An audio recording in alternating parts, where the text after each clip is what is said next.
The humid morning of March 1945 found Admiral Mitsumasa Yonai, Navy Minister, in his Tokyo office receiving reports from the Naval General Staff that documented Japan's fuel situation with a precision that eliminated any possibility of self-deception. The strategic petroleum reserves that had been accumulated before the war were exhausted. The synthetic fuel production facilities that were supposed to compensate for the loss of access to Dutch East Indies oil fields had been destroyed by American bombing. The remaining fuel stocks in Japan proper amounted to perhaps 2 months' supply at current consumption rates, and even this meager reserve was unusable for most purposes because refining capacity had been eliminated. The Imperial Japanese Navy, which had initiated war against the United States specifically to secure petroleum resources needed for fleet operations, which had sacrificed hundreds of ships and tens of thousands of sailors to defend oil supply lines from Southeast Asia to Japan, and which had prioritized fuel allocation over all other strategic considerations through 3 years of war, was learning that the fuel crisis that planners had feared from the war's beginning had finally arrived with a completeness that made further naval operations impossible. The recognition forced confrontation with the reality that Japan's war effort had been fundamentally premised on securing resources that were no longer accessible. That strategic calculations about prolonging resistance to achieve a negotiated peace were meaningless if forces could not be fueled to fight. That the path from resource scarcity to inevitable defeat had reached its terminus. The background to the March 1945 fuel crisis traced to Japan's strategic vulnerability that had shaped decision-making since the 1930s. Japan possessed minimal domestic petroleum resources, imported over 90% of the oil consumed by its military and economy, and depended on access to foreign oil fields to sustain industrial production and military operations. This strategic dependency drove Japanese expansion into Southeast Asia, where Dutch East Indies oil fields represented resources that could supply Japanese needs if they could be captured and if supply lines to Japan could be maintained. The decision to initiate war against the United States and European colonial powers had been predicated on the calculation that securing Southeast Asian resources justified the risks of conflict with powers possessing superior industrial capacity. Admiral Isoroku Yamamoto, who had commanded the combined fleet until his death in April 1943, had warned before Pearl Harbor that Japan's oil vulnerability created a strict time constraint on achieving war objectives. Yamamoto's assessment was that Japan possessed stockpiled fuel sufficient for perhaps 18 months of intensive operations. That the war must be concluded successfully within that time frame, or Japan would be unable to sustain resistance as reserves were exhausted. This assessment shaped operational planning that emphasized achieving decisive victory quickly, destroying the American Pacific Fleet, capturing resource areas before they could be denied to Japan, and establishing a defensive perimeter that would make reconquest prohibitively costly. The January 1942 capture of Dutch East Indies oil fields temporarily validated this strategic premise.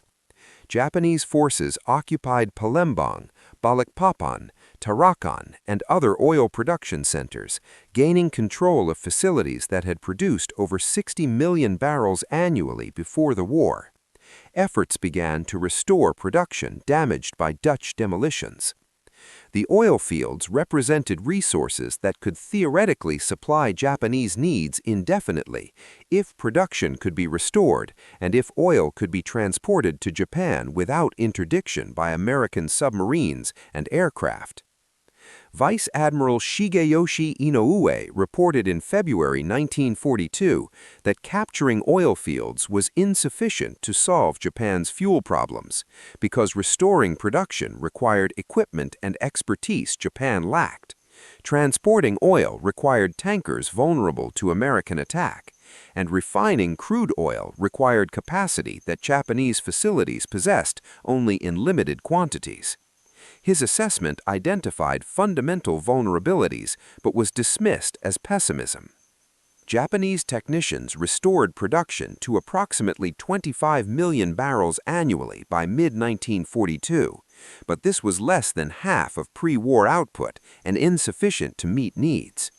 Meanwhile, the American submarine campaign systematically destroyed Japan's tanker fleet. Tankers carrying oil from Southeast Asia were sunk, routes became longer and more dangerous, and losses mounted faster than replacements could be built. By 1945, the tanker fleet had effectively ceased to exist. Efforts to protect tankers, convoys, escorts, route changes proved ineffective. Losses continued. Captain Atsushi Oi's reports showed that oil delivery to Japan declined from about 80% of production in early 1942 to around 50% by late 1943 and continued to fall. Japanese shipbuilding prioritized warships over tankers, worsening the crisis. Fuel reserves declined steadily, from 54 million barrels in 1941 to 40 million in 1942, to 25 million in 1943, to 10 million in mid-1944. By 1945, the collapse was irreversible. Fuel shortages forced reduced training, limited operations, and industrial decline. Admiral Soemu Toyoda assessed in 1944 that the fleet had perhaps 6 months of fuel remaining at normal tempo. Major operations like the Battle of the Philippine Sea and Leyte Gulf consumed irreplaceable fuel reserves. By late 1944, naval operations were no longer sustainable. American bombing destroyed Japan's refining capacity, meaning even available crude oil could not be used. By early 1945, ships like Yamato had fuel for perhaps one final sortie. Aircraft fuel could support only limited defensive operations. The reality was stark. Japan could still build weapons, but could no longer fuel them. This led to drastic adaptation. Kamikaze tactics became primary strategy because they required less fuel, less training, and no return flight. Fuel consumption dropped by nearly 50% per sortie compared to conventional missions. Training hours dropped from hundreds to as little as 30 to 50 hours. This allowed Japan to continue fighting despite fuel collapse, but at the cost of human lives. By 1945, Japan's military planning assumed aircraft would be used once, ships would not return, fuel would be consumed in final operations. Ground forces also suffered. Tanks became stationary weapons, vehicles could not move, logistics collapsed. Civilian life deteriorated rapidly. Transportation stopped, food distribution collapsed, starvation increased. By mid-1945, Japanese leadership understood the truth.